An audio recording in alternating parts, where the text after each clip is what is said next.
Hello students, welcome to my channel legal logic. आज हम आपके सामने Hindu minority and guardianship act 1956 को कवर करेंगे। ये एक्ट 25 अगस्त 1956 को फोर्स में आया था। ये एक्ट माइनॉरिटी की लिमिट तय करता है कि एक पर्सन कितनी एज तक माइनर है और माइनर होने पर उसकी गार्जियनशिप किसके हाथ में हो। ये एक्ट इन सब के प्रोविजन से रिलेटेड है। जैसे कि हमने हिंदू मैरिज एक्ट के प्रोविजंस पढ़े थे, सेम प्रोविजंस इस पर भी एप्लीकेबल होंगे। सेक्शन 1, 2, 3 और 5 of Hindu minority and guardianship act is same as the section 1, 2, 3, 4 of Hindu marriage act. Link मैं आपको डिस्क्रिप्शन में दे दूँगी, आप वहाँ से इन सेक्शन को वर्ड अच्छी तरीके से कवर कर सकते हैं। शॉर्ट वे से मैं इसको कवर कर लेती हूँ। तो चलिए हम स्टार्ट करते हैं अपना आज का टॉपिक। अब बात करते हैं the applicability of this act. ये एक्ट हिंदू पे एप्लीकेबल होता है, जो कि सेक्शन 2 में बताया गया है हिंदू लॉ के ऑल 4 एक्ट के अंदर। फर्स्ट इज वीर शैव, लिंगायत, ब्रह्म समाज, प्रार्थना समाज एंड आर्य समाज, ये सब हिंदू में आते हैं। Second is Buddha, Jain and Sikh, ये भी हिंदू में आते हैं। तीसरी चीज़, जो पहले किसी और धर्म में था लेकिन उसने हिंदू धर्म में अपने को कन्वर्ट कर लिया है, या फिर वो हिंदू धर्म में था और उसने किसी और धर्म में कन्वर्ट किया और फिर रिकन्वर्ट अपने को हिंदू में कर लिया, तो वो भी हिंदू में आएगा। और द फोर्थ इज कि जो बंदा मुस्लिम नहीं है, क्रिश्चियन नहीं है, पारसी नहीं है और यहूदी नहीं है, वो बंदा भी हिंदू में काउंट होगा और उसके ऊपर ये एक्ट एप्लीकेबल होगा। दूसरी चीज़, ये इंडिया पे एप्लीकेबल है और जो इंसान इंडिया का सिटीजन है, हिंदू है लेकिन वो आउटसाइड इंडिया रह रहा है, तो ये एक्ट उस पर भी एप्लीकेबल होगा। अब हम बात करते हैं section 4। There are some definitions which is very important to know. The first is who is minor. A minor is a person who is below 18 years and the second is about guardian. Guardian कौन है? Guardian वो है जो एक minor की body की और उसकी प्रॉपर्टी की देखभाल कर रहा हो, देख रेख कर रहा हो, या फिर बॉडी और प्रॉपर्टी दोनों की एक साथ देख रेख कर रहा हो, वो है गार्जियन। गार्जियन में कौन कौन आते हैं?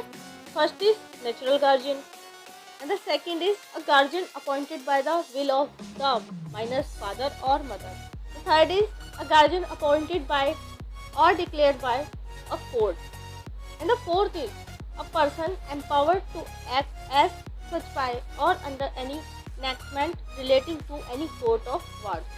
ये 4 types of guardians होते हैं। इसकी सी जो डेफिनेशन है वो बताती है नेचुरल गार्जियन को। इसको हमें सेक्शन 6 में डीपली रीड करना होगा, ये आपको जो भी समझ में आएगा। ये बहुत लेंथी टॉपिक है जिसको हम रीड करते हैं। अब हम बात कर लेते हैं सेक्शन 6 के बारे में, natural guardian of A Hindu minor.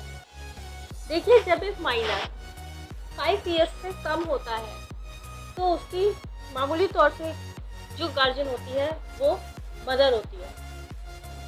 5 years या उससे ऊपर होने के बाद उसका जो प्रायोरिटी पे गार्जियन होता है वो फादर होता है, जो सेकेंडरी गार्जियन होती है वो मदर होती है।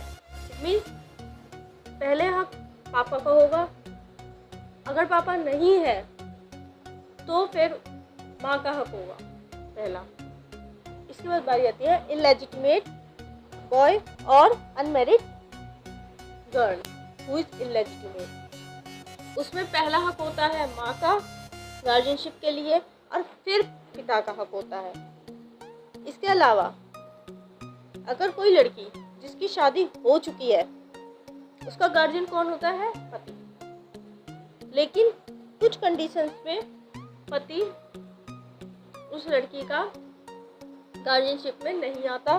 वो शर्त कौन कौन सी है? पहली है अगर वो हिंदू नहीं रहा, दूसरी है वो सन्यासी बन गया, तो फिर पति उस मैरिड गर्ल का नेचुरल गार्जियन नहीं होता।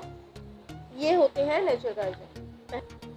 1 साल से लेकर 5 साल तक की एज में पहले माँ का हक, फिर पिता का हक। 5 साल से लेकर जब तक वो पर्सन माइनर है, जब तक पहले पिता का हक, फिर माता का हक। इलेजिटिमेट चाइल्ड की स्थिति में पहले माँ का हक, फिर पिता का हक। और लड़की के शादी होने के बाद उसका गार्जियन पति होता है, लेकिन अगर वो हिंदू नहीं रहा या फिर वो सन्यासी हो गया है तो वो उसका गार्जियन नहीं होता। और इसमें सौतेले पिता और सौतेले माता नहीं आती, ये इसकी एक्सप्लेनेशन है। सगे ही होने चाहिए। और एक बात और, जो सेक्शन 7 में बताई गई है कि जो एडॉप्टेड चाइल्ड होगा उसका जो गार्जियन होगा वो एडॉप्टेड फादर और उसके बाद एडॉप्टेड मदर होगी। चलिए अब बात करते हैं section 13 of this act, which it has 2 clauses. The first clause says that court always give first priority to minor's welfare. Court के लिए माइनर की वेलफेयर, उसका भला सबसे पहले होगा। और सेकंड क्लॉज ये कहता है कि जो गार्जियन, चाहे वो नेचुरल गार्जियन हो या चाहे वो गार्जियन बाय विल हो, अगर गार्जियन माइनर के वेलफेयर में नहीं है, उसके भले में नहीं है, तो वो गार्जियन कोर्ट उस माइनर को उस गार्जियन की गार्जियनशिप से हटा सकता है। तो ये था हमारा टॉपिक आज का।